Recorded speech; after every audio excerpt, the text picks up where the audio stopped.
Alô? Hoje nós vamos conversar sobre um assunto, eu acho que é quase sequência do que a gente estava estudando na lição, né? A gente poderia dizer até que o que Ezequias e o povo passaram foi tipo de uma sacudidura, porque eles estavam cercados pelos sírios, não tinham nenhuma saída ali, o exército deles era fraco, tanto é que o Rapsaque, né, o copeiro lá daqueles que não estavam aqui, Rabsaque, que significa copeiro. Seria um tipo de um Neemias do exército assírio, né, do rei assírio. Ele falou, se vocês tivessem 2.000 homens para montar cavalo, a gente dava 2.000 cavalos para vocês. Né? Você vê que situação que estava Judá, o exército de Judá, bem fragilizada. Então, esse assunto que nós queremos conversar hoje é sobre a sacudidura. Se puder projetar aí. A sacudidura. A primeira pergunta que viria à mente, o que é uma sacudidura? Enquanto ele coloca a imagem já vai ajudar a gente a entender melhor o que é uma sacudidura, quem sabe? É o quê? Filtro.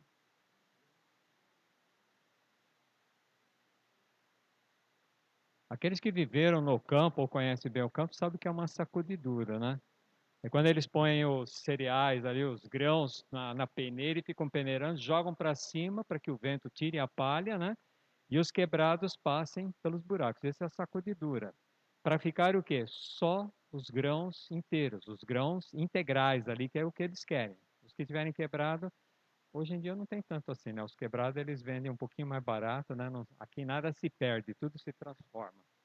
Mas então, sacudidura é isso, é quando o pessoal no campo faz muito isso. A gente, não sei se tem ainda hoje, né? Hoje acho que tem peneiras industrializadas para fazer esse tipo de trabalho. Mas antigamente era uma peneira grande, o pessoal colocava ali, ficava sacudindo, joga para cima, o vento leva a palha, os quebrados passam pelos buracos da peneira, os inteiros ficam na peneira. Esse era o propósito. E é exatamente isso que Deus quer fazer com cada um de nós.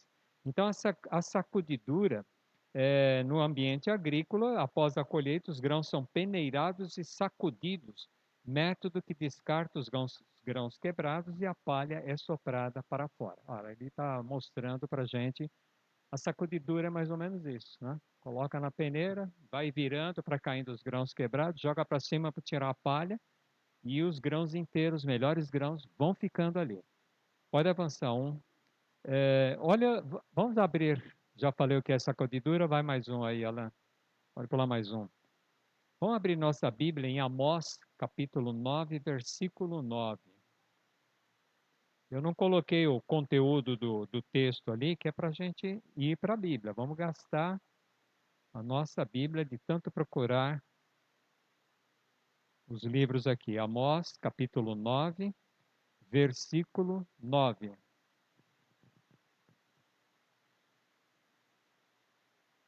Amós é vizinho de Obadias, de Jonas, um pouco depois aí de quem? Um pouco depois de Joel, Oséias, Daniel, um pouquinho depois deles. Amós 9:9. Aqui nem todos estão com a Bíblia igual aí. Seria fácil assim, né? Se todo mundo tivesse com a mesma Bíblia, já dizia qual era a página, né? Mas Amós 9:9. Amém? Todo mundo achou? Misericórdia.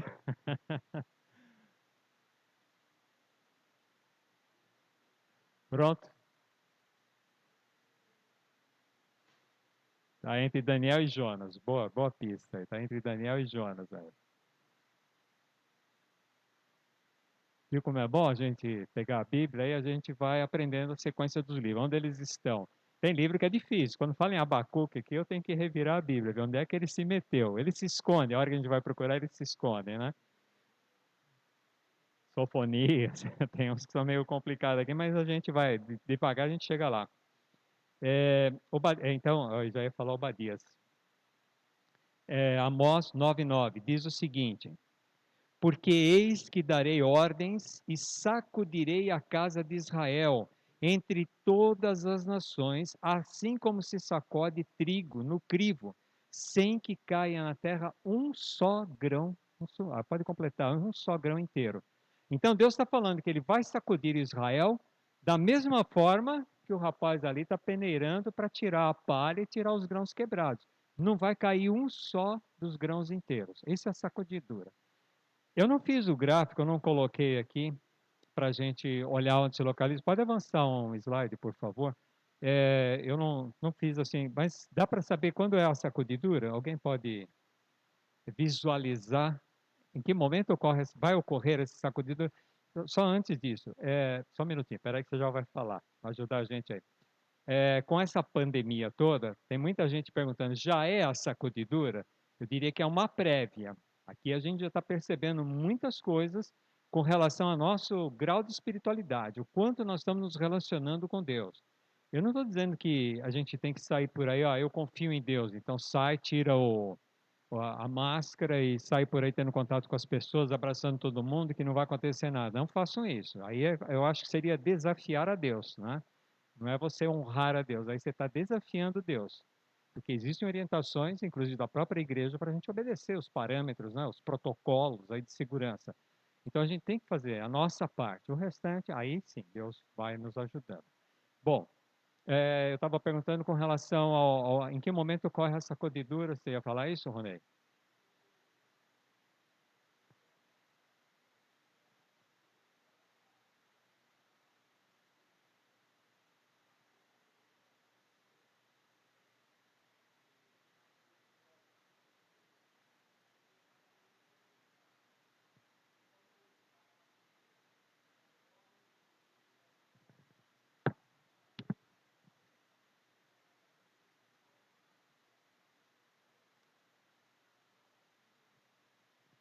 Então ela vai aumentando. Já ocorre, né? A gente percebe isso. Hã? Vai ser o ápice, vai ser o ponto máximo ali, a sacudidura. Ela vai ocorrer é, depois do decreto de dominical, depois do decreto de morte, vai começar, aí já começa a sacudidura, né? O decreto dominical ninguém pode comprar nem vender. Então aqui começa a definir as coisas, antes do fechamento da porta da graça. Então você coloca também o selamento aqui, porque o selamento também é antes da porta da graça. Então na sacudidura a gente não vai poder chegar assim e falar, bom, eu fiquei na igreja, estou salvo, né? Os outros saíram, estão perdidos. Não é assim.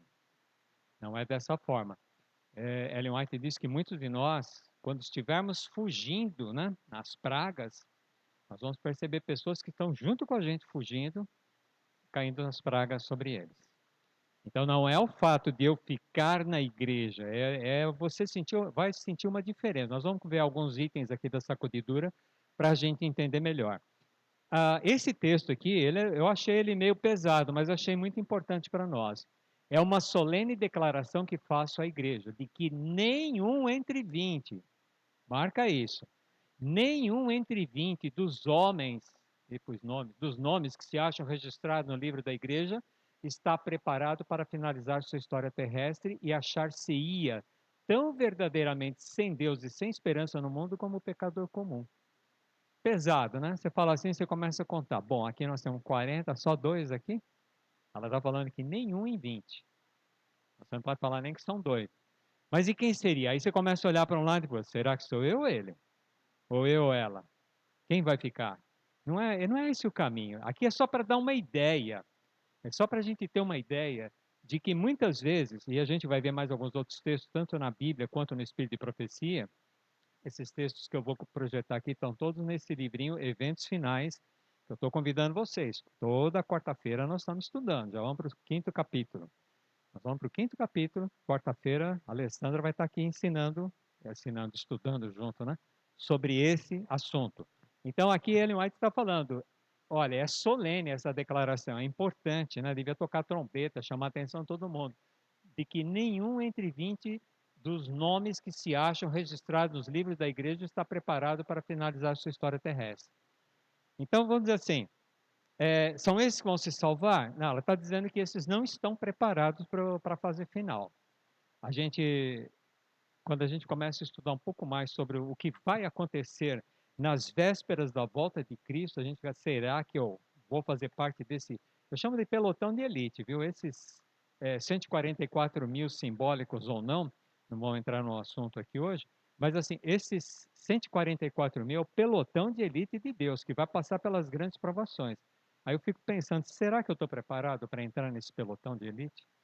Será que eu teria estrutura emocional suficiente para ser perseguido, não achar o que comer? Hoje está fácil, né? Você vai no supermercado, você compra algumas coisas, traz para casa, você come.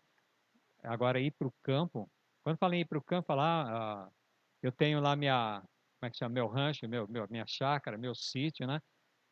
Não vai adiantar nada, ali vão te pegar, né? Você vai ter que ir para o meio das montanhas, você vai ter que ir para um lugar que você não sabe nem se vai ter o que comer. Quando Elias fugiu de Jo- não, Jezabel, quando ele fugiu de Jezabel, né? É, ele não tinha o que comer, não tinha o que beber, como é que ele se virou? Vocês lembram? De que forma? O corvo levava carne, quem fez pão? Quem fez pão? Um anjo de Deus veio fazer pão para Elias, não foi? E água, no ribeiro ali, mas depois o ribeiro secou. Olha só, hein? Até você sendo protegido por Deus, você estando fugindo, a situação vai complicando mais ainda, como foi para Elias. Para nós não vai ser diferente. Nós temos estrutura, nós estamos acostumados com todas as comodidades, ou quase todas as comodidades possíveis. Será que a gente vai ter estrutura para isso? Estou falando para ninguém ir para o campo. Aí tem gente que fica pregando aí, tá na hora de ir para o campo, corre, vai viver no meio do mato, sobrevive.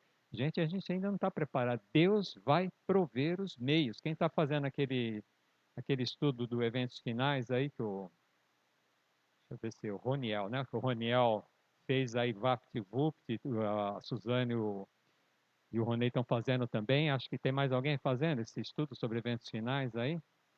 Os que estão fazendo estão percebendo. Lá ele fala que nesse tempo, quando você sair das grandes cidades, você for para meio das montanhas, Deus proverá os meios, Ele vai orientar a gente, você vai aprender a sobreviver numa situação dessa. Hoje não passa nem pela cabeça, será que eu vou achar uma bananeira ali com bananas maduras que eu vou poder cortar e ficar comendo banana durante um tempo? Ou laranja ali no pé? Não sei. Será que tem no meio das florestas, tem essas frutas lá fácil? De repente Deus vai falar, pega isso aí e come. Você fica olhando, eu comer isso? De jeito nenhum. Você lembra lá em Levíticos 11, tem uma coisa lá que acho que nenhum de vocês experimentou ainda. Eu não experimentei. Mas que tinha um antecessor de Cristo que comia. O pessoal fica querendo mudar lá, dizer que é outra coisa. Hã? Gafanhoto, coxinha de gafanhoto. João Batista comia gafanhoto. O pessoal fala, não, era uma planta que dava não sei o quê. Levíticos 11 diz que é para comer, pode comer gafanhoto. Não recomendo, eu não, nem, acho que faz coceguinha na garganta. Hã? Fala, Suzane.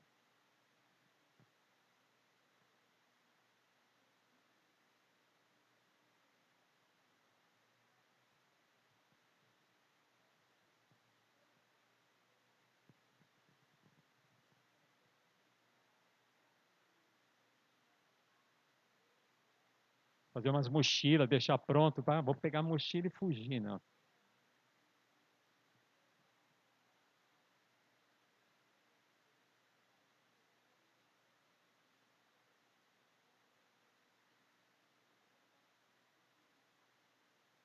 É a forma como Deus vai atuar. Nós temos que confiar totalmente em Deus. Nós não temos como. Será que o Júnior vai passar com o carro dele aqui com os produtos naturais? Aí a gente pega aí os produtos. Não vai ter nada disso, gente.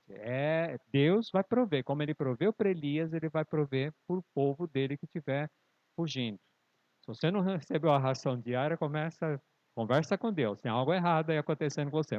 Vamos para o próximo slide. Ah, no próximo, aqui, ó. A gente tem algumas advertências que Cristo dá para a gente. Por exemplo, na parábola do semeador, abre aí Mateus 13.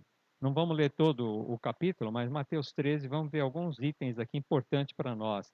Na parábola do semeador. Olha como Cristo já advertia de que nesse tempo final nem todos estarão preparados. Mateus 13, a parábola do semeador começa aí no versículo 1 do capítulo 13 de Mateus.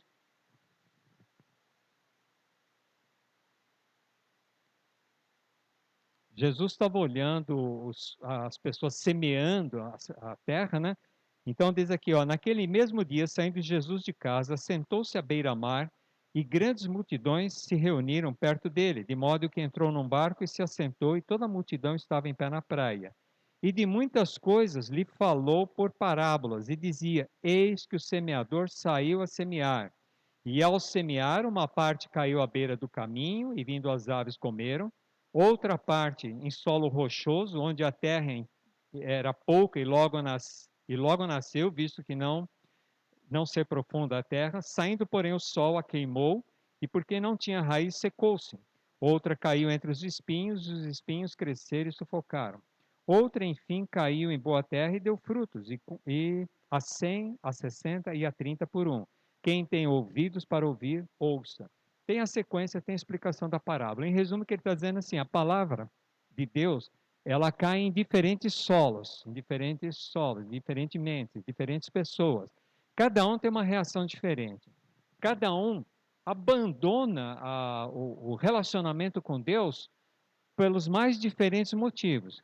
Aqui uns falam, era o sol, outros, são os espinhos, que os espinhos, as muitas coisas que nos envolvem, fazem com que a gente não tenha tempo para estudar a palavra de Deus. E com isso, a gente vai ficando cada vez mais fraco. Lembrem da parábola das 10 virgens, elas tinham azeite. Elas tinham azeite, elas tinham as lâmpadas, não tinham as lâmpadas? A lâmpada, o que que é a lâmpada, simbolicamente? Não, aí você está dizendo o que era a lâmpada, é isso mesmo. Mas a lâmpada, isso. E tinha um pavio, aí punha fogo ali, o pavio molhava no azeite e ficava aceso. Mas e hoje? O que que a gente podia dizer que é a lâmpada? A palavra de Deus. É a palavra de Deus. E o que que faltava ali? O óleo. O que que é o óleo? O Espírito Santo. O que que elas tinham a palavra de Deus? Tinham. O que que faltou? O Espírito Santo. E como que a gente tem o Espírito Santo? Como que a gente consegue ter o poder do Espírito Santo para ter essa luz, para que a lâmpada funcione, para que a lâmpada brilhe, para que a lâmpada tenha efeito sobre a minha vida? Comunhão com Deus. A Bíblia não é um livro para uma leitura superficial, ela tem que ser estudada. Você tem que gastar tempo. Abrir um capítulo da Bíblia, eu vou tentar entender aqui. Existe muito material que nos ajuda a compreender melhor a palavra de Deus. Mas uma leitura, você lendo e tentando raciocinar, não no que disseram. A gente tem o hábito de, deixa eu entender isso aqui, vou assistir fulano e tal, quero ver o que ele fala sobre o assunto. Mas você tem que, pode até fazer isso, mas primeiro estude, tente entender, tire as suas conclusões. Faz o seu, se eu tivesse que passar isso para alguém, o que eu passaria? O que, que de proveito eu teria aqui para passar para alguém? Quando você chega como é que chama aquilo lá? Genealogias na Bíblia, né? A maioria pula. Isso aqui, não, isso aqui é, ixi, não vou nem perder tempo com isso. Mas se você ler a genealogia, você vai descobrir cada coisa importante ali no meio, né? Você vai descobrir alguém que orou a Deus e falou: Senhor, aumenta a minha tenda, estende a minha tenda, né? E Deus atendeu a oração dele. A gente começa a perceber quem era pai de quem, como é que era o relacionamento. Você pode montar até de Adão para cá, o que foi acontecendo em cada ano, no ano 1000, no ano 2000, no ano 3000, no ano 4000, quando você começa a montar a genealogia. Gaste um tempinho ali em cima, vai descobrir muitas coisas. Mas aqui Jesus está falando que a semente, a palavra de Deus, ela tem diferentes aceitações. Cada um de nós aceita de um jeito. Tem aqueles que gostam de aceitar superficialmente. Tá bom, eu já ouvi, para mim tá bom, não quero mais do que isso. E tem outros que querem se aprofundar.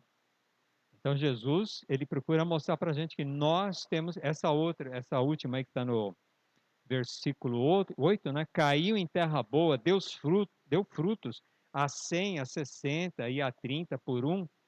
Quem tem ouvidos, ouça. Então, quanto mais você vai estudando a palavra de Deus, mais ela vai dando frutos na sua vida e você na vida dos que te cercam. É importante, avança mais um aí, por favor. Ainda em Mateus 13, nós temos outras duas parábolas do trigo e do joio. Aliás, é uma parábola do trigo e do joio, nos versículos 24 ao 30. no versículo 24. Outra parábola lhes propôs, dizendo: o reino dos céus é semelhante a um homem que semeou boa semente no seu campo, mas enquanto os homens dormiam, veio o inimigo deles, semeou o joio no meio do trigo e retirou-se. E quando a erva cresceu e produziu fruto, apareceu também o joio. A gente tem um pedacinho ali, não sei nem que a gente pode chamar, um canteiro lá em casa, um canteiro pequeno, onde a gente planta alguns chás, né? E tem a hortelã ali. A hortelã, ela acha que o canteiro é só dela. Ela vem e vai atropelando todos os outros. Eu tenho que ir lá toda hora ensinar para ela: o seu espaço é esse, corta aqui, corta dali, limpa ali em volta, tira a hortelã dali, porque deixa só no espaço dela. Quando você vê, daí uma semana, ela já conseguiu atravessar por baixo da terra e vai lá do outro lado mexer com quem está quieto. Ela sufoca as outras plantas, né?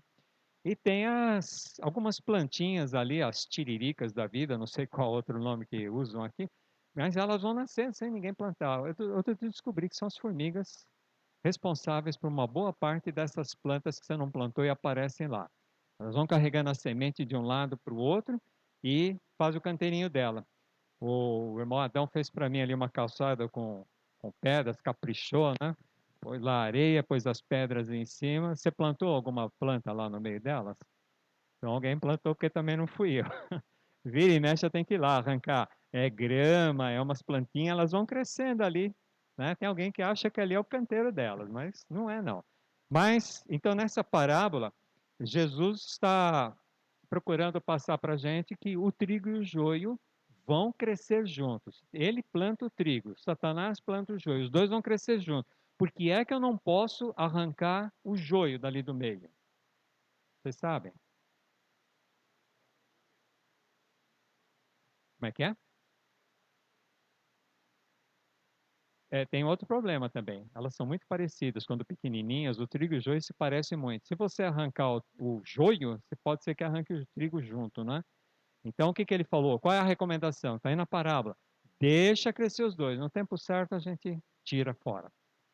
É o que Deus faz hoje. Deixa crescer. A gente não sabe que tipo de terreno nós temos aqui dentro da igreja. Que tipo de terreno cada um de nós se enquadra. Então, deixa crescer junto. Vai indo. No tempo certo. Ele usa uma outra parábola. Avança mais um aí, por favor. Daniel, pula mais um aí para mim, por favor. É a parábola da rede. Versículos 47 a 50, nesse mesmo capítulo. Também não vou ler aqui, só vamos dar uma passadinha. Peraí, é no 13, né? Eu falei qual? 47 ou 50. Estava vendo que não estava batendo aqui. O reino dos céus também é semelhante a uma rede que, lançada no mar, recolhe peixe de toda espécie. E quando já está cheio, os pescadores arrastam-na para a praia e, assentados, escolhem os bons para os cestos e os outros deitam fora. Assim será na consumação dos séculos. Sairão os anjos, separarão os maus dentre os justos, e os lançarão na fornalha acesa, e ali haverá choro e ranger de dentes. Isso aqui é uma sacudidura. Deus deixa vir, vem junto, traz todos os peixes para cá. Agora aqui, vamos separar quais são os peixes bons, quais são os pequenos. Não sei se já foram na praia, viram os pescadores puxando a rede ali, pondo os peixes, tirando os pequenininhos. Tem gente que aproveita os pequenininhos, né? Depois frita e come aquilo lá. Mas eles separam os peixes, eles querem os peixes bons para eles venderem e ganhar um preço melhor. Os pequenininhos eles vão jogando para fora, né? E vai ser assim. Na sacudidura, os peixes que não são tão importantes vão ser lançados fora, vão ser lançados no fogo. Próximo. Ellen White escreveu o seguinte com relação a essa parábola: introduzir-se-ão divisões na igreja, desenvolver-se-ão dois partidos, o trigo e o joio crescerão juntos para a ceifa. Deu para perceber? Vão ter dois partidos dentro da igreja. Será que a gente já tem dois partidos hoje? Os que são fiéis com Deus e aqueles que são mais ou menos fiéis e normalmente criticam. E lá vem aqueles fanáticos, né? Tem fanático também, a gente tem que saber diferenciar as coisas, né? Então, ela está dizendo aqui, olha, vão ter dois partidos, o trigo e o joio crescerão juntos para a ceifa. Então, nós vamos ter que conviver com dois partidos dentro da igreja. A gente fala assim, puxa, a gente podia excluir, né? Vai lá, faz uma comissão, tira, exclui, tira fora esses nomes. Mas são pessoas que estão acompanhando a gente, que estão servindo a Deus da forma deles, né? E nós não somos juízes de ninguém para chegar e dizer quem é de um grupo e quem é do outro grupo. Você pode imaginar, mas nenhum de nós aqui recebeu a incumbência de ser juiz de ninguém. Então nós não podemos tomar nenhuma atitude se não seguir a vontade de Deus. Vamos para o próximo. A prosperidade, olha, isso aqui é importante para nós. A prosperidade multiplica a massa dos que professam a fé. A adversidade expurga-os da igreja. Olha como a sacudidura vai ser. Lembra o decreto dominical, perseguição, decreto de morte? As adversidades, essas pessoas vão começar a sair da igreja. Isso não significa. Uma vez eu preguei isso na igreja depois, queriam brigar comigo. Eu falei assim: a gente gosta do prédio da igreja, né? Mas eles não vão ficar em pé quando dá a volta de Cristo. E a gente já aprendeu que vai chegar o tempo em que nós vamos ter que sair para o mato, não é o prédio. Então a gente fica imaginando, eles vão sair da igreja e nós ficamos. Não, é o contrário, quem vai sair somos nós. Nós vamos sair no tempo certo, orientados por Deus. Não é porque o pastor não sei quem falou que está na hora de todo mundo sair. Não é dele, vai vir de Deus, vai vir. A gente vai ver isso vindo até da obra mesmo, partindo da obra. Porque eu tenho certeza que muitos pastores que estão na liderança geral da igreja, eles vão querer ser salvos. Eles não vão ficar enrolando a gente, né? Ficar inventando coisas. Gente, olha, não precisa sair não, tá tudo tranquilo. Também não vão sair correndo. Saiam correndo que o bicho vai pegar agora, está na hora de todo mundo sair. Então nós temos que, primeira coisa, conhecer a palavra de Deus. Conhecendo a palavra de Deus, tendo comunhão com Deus, ele vai mostrar para nós o momento de sair. Nós não ficamos dependendo de pessoas falar, nós vamos perceber. Mas eu creio que vão falar, vai ser avisado para que. É, quando foi para a destruição de Jerusalém, Jesus deu uma pista, né? Não falou? Quando, quando o exército inimigo se retirar, é hora de sair das grandes cidades. Quando o exército romano recuou, foi combater, foi participar de uma outra batalha para depois voltar, aqueles que entenderam o recado de Deus saíram, os outros saíram correndo atrás dos romanos. Agora eles vão ver, nós vamos pegar eles, aqui, saíram correndo atrás deles. Agora, aqueles que entenderam o recado de Deus saíram para a direção oposta. Vamos embora, sair daqui. Hã? Saída estratégica pela direita, né? Tinha um personagem de desenho, saída estratégica pela direita. Mas é mais ou menos isso. Nós temos que entender os sinais e colocar em prática no momento certo. Deus vai avisar, ele não vai deixar nenhum dos filhos dele se perder porque ficaram além do que deveriam ficar. Próximo. Quando a lei de Deus for anulada, olha, outra coisa, grifei ali. Quando a lei de Deus for anulada, deu para entender o que vai acontecer com a lei de Deus? Vai ser anulada. Que dia que nós vamos ter que guardar? Nós não. Vamos tentar impor para a gente a guarda do domingo. Então, quando a lei de Deus for anulada, sua igreja será peneirada por provas terríveis e uma proporção maior do que agora. Olha, outro item importante. Uma proporção maior do que agora podemos prever dará ouvidos a espíritos enganadores e doutrinas de demônios. Deu para entender? Quando chegar o decreto dominical, quando a lei de Deus for anulada, for mudada, as coisas vão piorar. A igreja vai ser peneirada por provas terríveis. Lembra lá em 2 de Pedro, capítulo 2, versículo 1 e 2, que Pedro fala que virão falsos mestres, falsos doutores, dizendo assim, gente, deixa de ser bobo, vamos, não, o que custa aí seguir aí para você poder comer, para você poder beber? Esquece isso por enquanto. Deus vai tirar a gente daqui. Vocês vão ouvir pessoas pregando nos púlpitos isso. É o que Pedro avisou. Virão falsos mestres, falsos doutores, ensinando heresias de perdição. E bate com o que Ellen White falou aqui. Olha, uma proporção maior do que agora podemos prever. Lá diz que muitos seguirão essas dissoluções. Fala, Ronei.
Tem um Tem um texto de texto de Paulo que ele Paulo que fala ele fala que para que para muitos a muitos gente a gente gosta de gosta ouvir de ouvir mensagens mensagens agradáveis, agradáveis, façam façam coceiras no coceiras nosso no ouvido. Não nosso ouvido. lembro de Não lembro de cabeça qual é o cabeça qual texto, é o mas ele texto, mas fala ele sobre fala isso. sobre isso. Tem Tem muitos que muitos que querem querem ouvir ouvir coisas coisas agradáveis agradáveis. e vão ouvir coisas desagradáveis. Avança mais um, Daniel, por favor. É, Paulo fala também. Peraí, volta um, acho que pulou um aí. Aí. O trigo de hoje já foi, prosperidade multiplica a massa dos. Vai, avança um. Ué, será que eu tirei um slide aqui? Mais um. Bom, Paulo fala sobre lobos vorazes que não pouparão o rebanho. Atos 20, 29 e 30. Vamos lá, Atos 20. Vamos rapidinho aí que o nosso tempo está voando. Atos 20.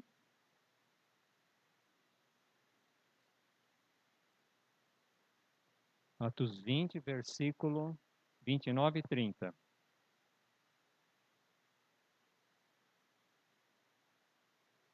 Olha o que Paulo falava no tempo dele, mas está valendo para o tempo de hoje também. Ele dizia que eu sei que depois da minha partida, entre vós penetrarão lobos vorazes que não pouparão o rebanho. Lobos vorazes que não pouparão o rebanho. E que dentre vós mesmos se levantarão homens falando coisas pervertidas para arrastar os discípulos atrás dele. A mesma coisa que Pedro fala ali em 2 de Pedro, capítulo 2, versículo 2, Paulo já dizia também, vai acontecer. Virão lobos vorazes ocupar o púlpito aqui e vão enganar muita gente, vão levar muita gente atrás deles. Jesus também nos alerta lá em Mateus 24, quando ele fala dos sinais que antecedem, ele fala: virão falsos mestres, virão falsos profetas. Depois ele fala: virão falsos mestres, falsos profetas e enganarão a muitos. Ele não fala alguns, ele fala em muitos. Isso me preocupa, porque é um número considerável. Quando Ellen White falou que nenhum e 20 estarão preparados, e você pega esses textos falando que muitos serão enganados, acho que essas informações começam a se encaixar direitinho para a gente. Você começa a visualizar qual a quantidade, não dá para a gente estabelecer números, mas a gente percebe que não vão ser todos e não vai ser um número tão grande assim, como gostaria. Mas, avança mais um aí, por favor. Fala.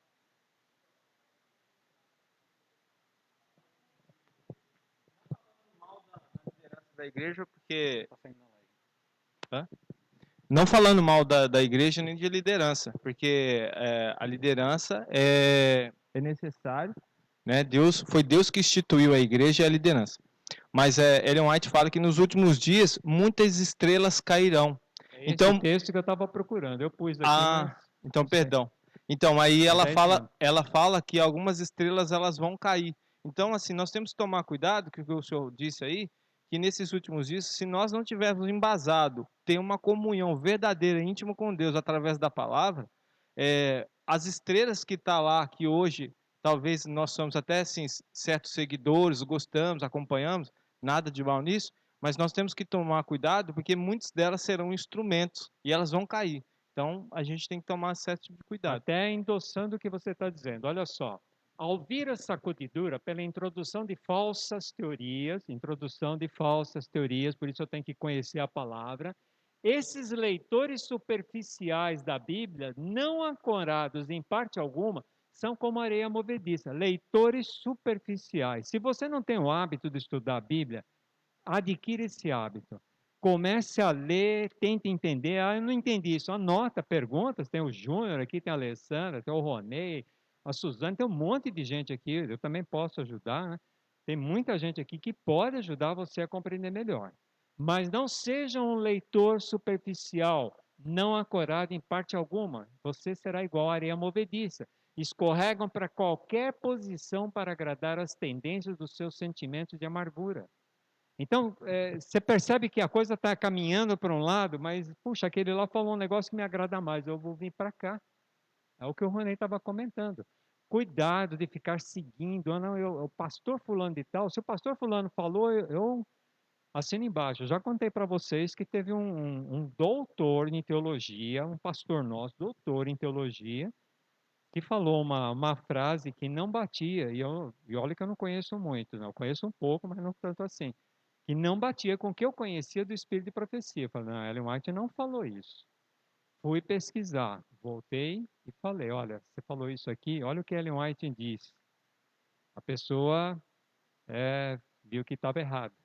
Doutor em teologia. Não estou falando que ele é um dos que vai levar alguém para o mau caminho, não. Ele se enganou. Se você não estuda, se você não conhece, o que falarem aqui no púlpito, para você tá bom. Você só diz amém. Então aí você entra nesse quadro aqui, leitores superficiais. Leitores superficiais não vão, não vão conseguir passar por esse momento. Darão ouvidos a espíritos enganadores e a ensinos de demônios e se afastarão da fé. Vamos para o próximo. Hã? Tem que ser igual aos berianos, tem que checar. Mas mesmo assim, às vezes não dá tempo de você correr lá no texto, deixa eu ver onde está esse texto. Eu tenho essa dificuldade. Eu lembro que tem o texto, mas até lembrar qual é o capítulo e o versículo, eu perco um tempinho procurando. Eu acho, mas demora. Aqui, você falou. Muitas estrelas que temos admirado por seu brilho tornar-se-ão trevas. Põe o próximo também aqui para mim já. Muitos se levantarão em nossos púlpitos, tendo nas mãos a tocha da falsa profecia. Se você não conhece a verdadeira profecia, se você não conhece a palavra de Deus, vai ser enganada, acesa na infernal tocha de Satanás. São ensinos de perdição. Pedro falava, são heresias que vão levar muitos à perdição.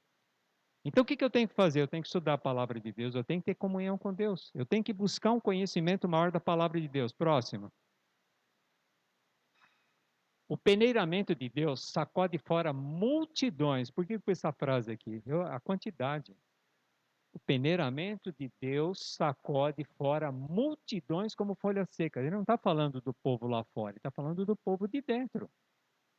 Então, nessa sacudidura que Deus já está anunciando, está dando todas as pistas para nós, muitos da igreja não vão conseguir passar por essa fase. Vão preferir ficar com outros pregadores que dizem coisas mais agradáveis, né? Eu gosto mais dessa pregação. Esse pessoal vem falar de final dos tempos, aqui não sei o quê. Não gosto disso, eu quero que fale de paz e amor. Cuidado, temos que tomar cuidado. A igreja talvez pareça como prestes a cair, mas não cairá. Ela permanece ao passo que os pecadores de Sião serão lançados fora na sacudidura, a palha separada do trigo precioso. É esse um transe terrível, não obstante importa que tenha lugar. Vocês vão falar assim, você não falou agora há pouco que quem vai sair é o povo de Deus? Quando fala igreja, está falando de prédio ou de pessoas? De pessoas. De pessoas. Então, pode ser que a gente entendeu a frase de um jeito. Quando você pega uma frase, um texto bíblico, um texto de espírito de profecia, procura entender o que é que está querendo dizer ali. Porque se você pegar uma frase solta, ela vai ter um monte de texto. Você ainda está na cidade, sai para fora da cidade, não sei o quê. Só que tem que olhar o contexto, com quem ela estava falando e qual era o contexto daquilo. Então a gente tem que tomar muito cuidado. Vocês percebem que uma leitura superficial não te dá essa visão do todo, do que vai acontecer? Vamos para o próximo slide.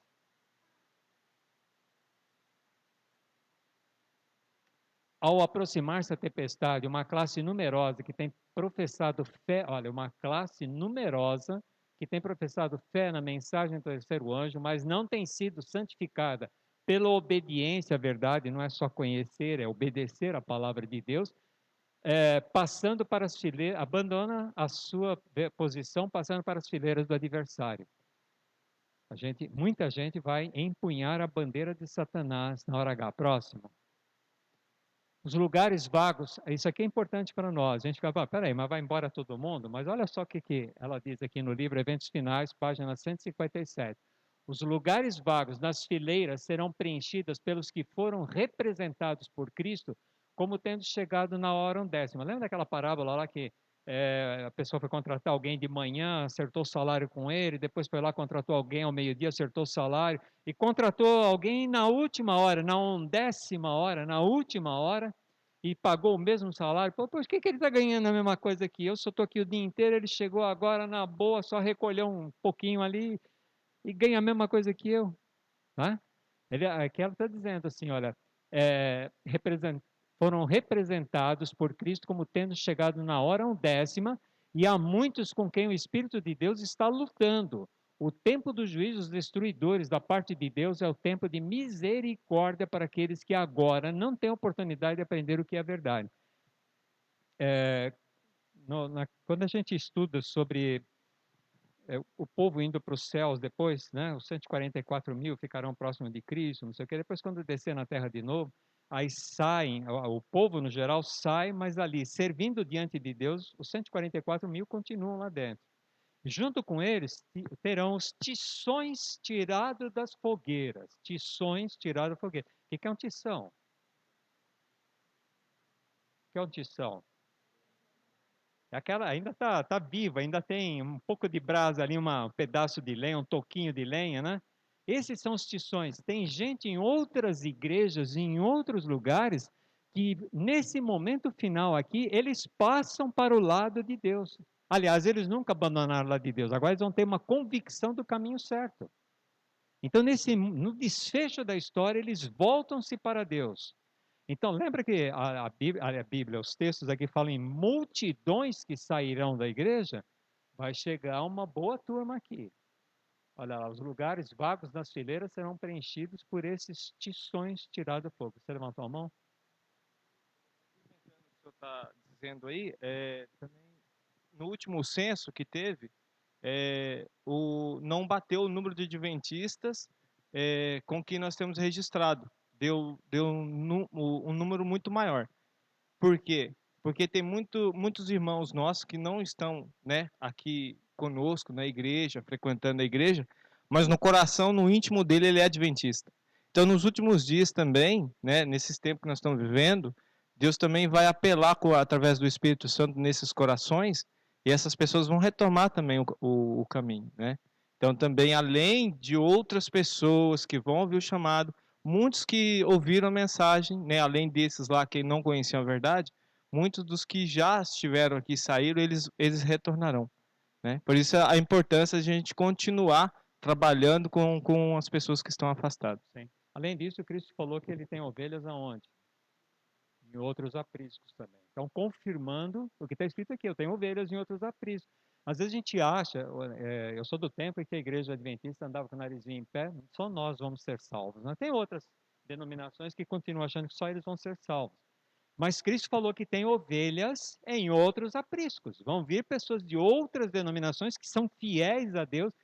E às vezes a gente fica tentando, bom, do católico não vai vir. Vai vir gente do católico, vai vir gente do espiritismo. Pode ser que tenha gente até na Umbanda lá que conhece a verdade, está faltando empurrãozinho. Lembra de Nicodemos, né? Precisou de empurrãozinho. Quando Cristo morreu, ele assumiu, sou cristão. Né? Tem aqueles que vão assumir de última hora no lado certo. Agora, para a gente terminar, não precisa nem passar mais nenhum slide, queria ver só dois textos aqui, rapidinho. O primeiro deles está em Efésios 6. Diante de tudo isso que nós vimos, Efésios 6, vocês conhecem essa história aqui, né? A armadura do cristão. Eu não vou ler a armadura do cristão, mas só o comecinho aqui. Efésios 6, do 10 ao 13. Qual é o recado de Deus para nós? Diante desses problemas todos que nós estamos vendo aqui, e nós temos que estar preparados. Olha o que Deus diz aqui. Quanto ao mais, sede fortalecidos no Senhor e na força do seu poder. Sede fortalecido no Senhor e na força do seu poder. Como? Através do estudo da palavra de Deus. Não tem outro caminho. Ah, mas eu oro todo dia a Deus. Se você não estudar a palavra de Deus, faltou metade. Lembra das virgens? Elas tinham a palavra, mas não tinham o Espírito Santo. Nós temos que ter a lâmpada completa. A lâmpada e o óleo suficiente para passar por todas essas provações. Então ele falou, aqui Paulo diz, quanto ao mais, sede fortalecidos no Senhor e na força do seu poder, revestivos de toda a armadura, não é de uma parte, é de toda a armadura de Deus, para poderes ficar firmes contra as ciladas do diabo. Vão ter ciladas do diabo, o inimigo vai atormentar a gente, está escrito aqui que vai. Eu tenho que resistir, ele vai tentar cada um de nós acima do que a gente consegue suportar? Por que não?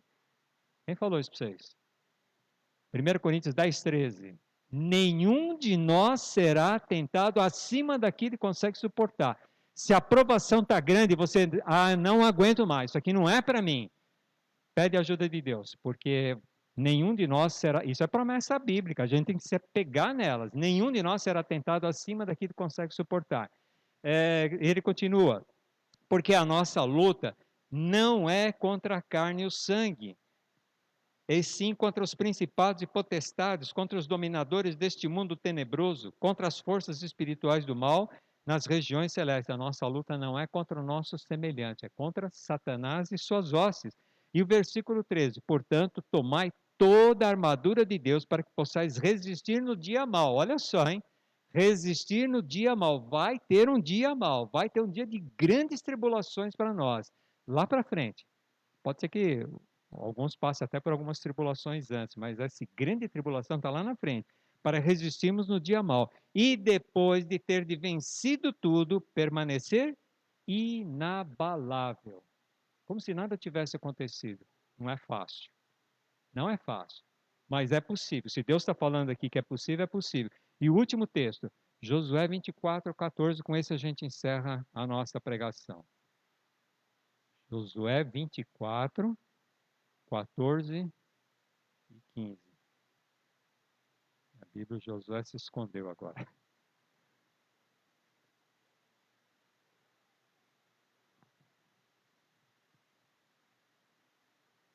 Josué 24, 14 e 15. 24, versículos 14 e 15.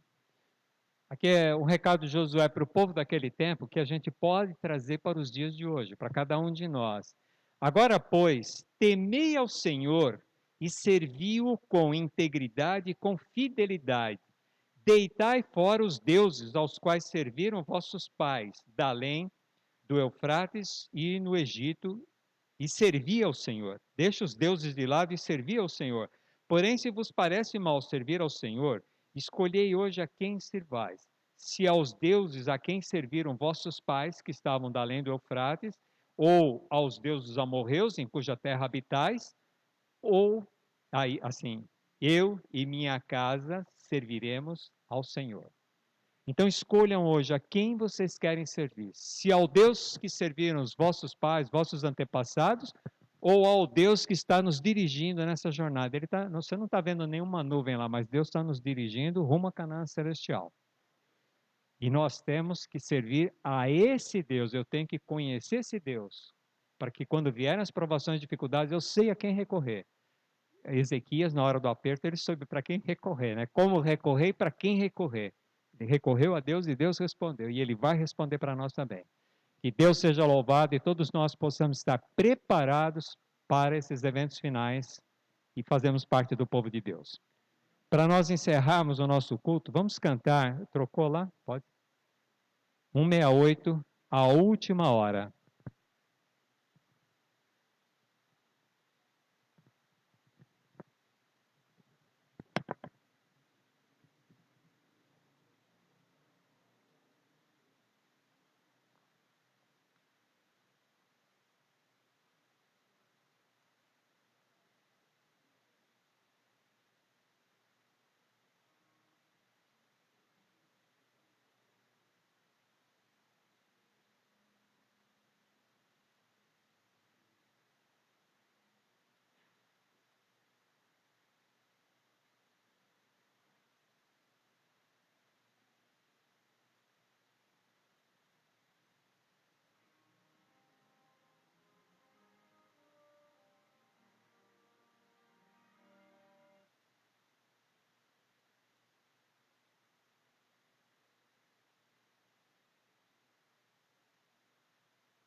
Hoje tu tens a escolha, vida ou morte, qual vais aceitar?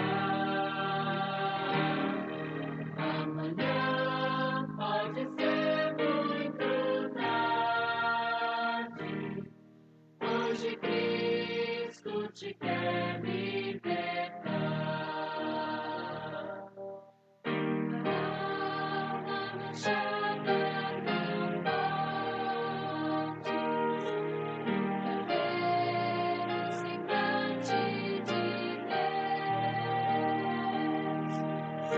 Salve os inimigos por Cristo, não ter entrada nos céus. Hoje tu tens a escolha, vida ou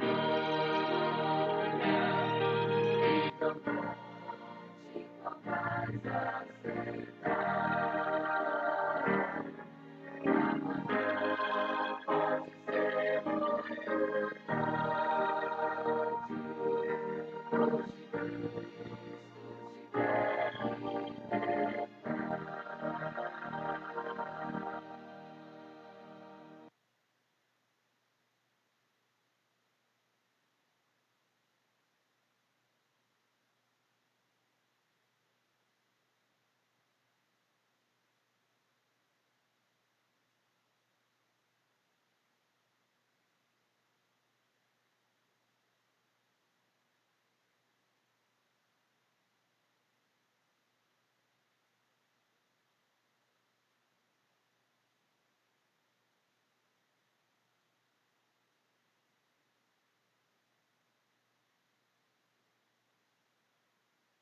A seguir os caminhos de Deus. Ele e a família dele iam seguir.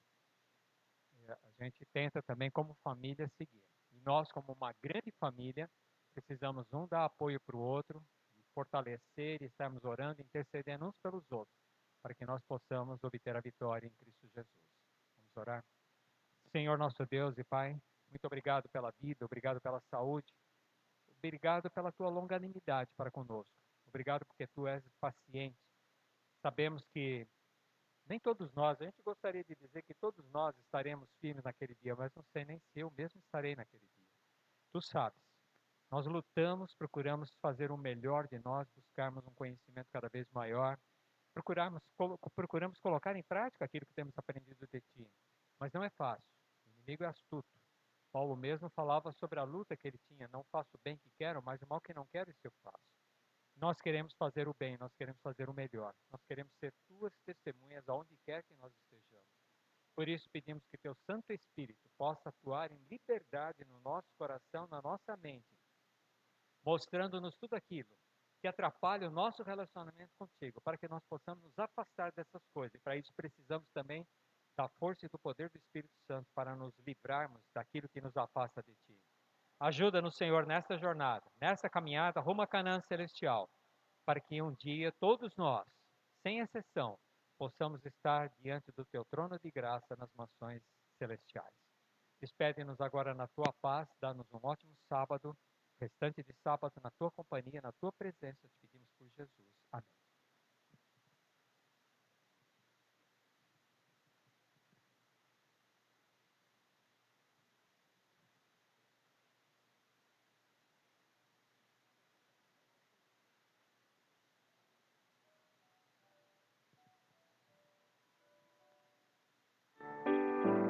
Ao sair deste santo lugar, onde ouvi a palavra de Deus,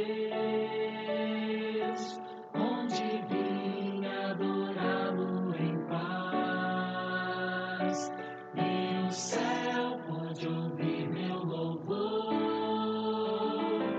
vou sair mais confiante em meu Jesus, mais fiel à lei do amor, pois aqui entreguei o meu coração, minha vida agora está nas mãos do meu Salvador.